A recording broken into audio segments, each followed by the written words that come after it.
Tapi masa bertunang tu pun Mel dah kena pukul dekat dalam kereta sebanyak 2 kali. Dia minta Mel untuk buat personal loan. Okey. Dia pujuk lagi dia nak beli kereta pakai nama Mel. Jom shopping lebih 250 warna tudung di Tulen Bangi Central atau terus ke showcase kami dan jangan lupa purchase.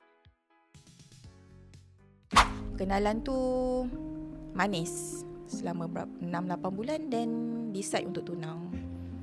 Decide untuk tunang tu dalam masa 6 bulan juga. Pertunangan selama 6 bulan. Tahun 2022 bulan 3 saya bertunang. Seminggu lepas tunang macam tu. Seminggu lepas tunang tu dah nampak macam kenapa perangai dia lain. Dia macam mana? Okay, for the first dia macam pujuk saya untuk buat personal loan. Kahwin nak kena personal loan? Kita nak kena buat untuk dia? Nak buat, dia minta Mel untuk buat personal loan. Okey. Masa tu macam kenapa aku nak buat personal loan? Tapi Mel ada alasan, ada reason untuk tak continue buat personal loan tu sebab Mel high commitment. So kita pun nak sedapkan hati dia, okey lah kita try lah submit dokumen apa semua, dan bank pun cakap tak boleh high commitment. So dah selamat lah kat situ. Itu one of the Allah selamatkan Mel supaya tak terikat dengan hutang. Okay. And then dia pujuk lagi dia nak beli kereta pakai nama Mel. So Mel pun tak boleh sebab dah high commitment. So kita bila ada high commitment, even kita nak beli kereta tu, kereta terpakai ke kereta baru ke, bank still akan masuk bank, betul tak? Dan tak boleh. Tak boleh.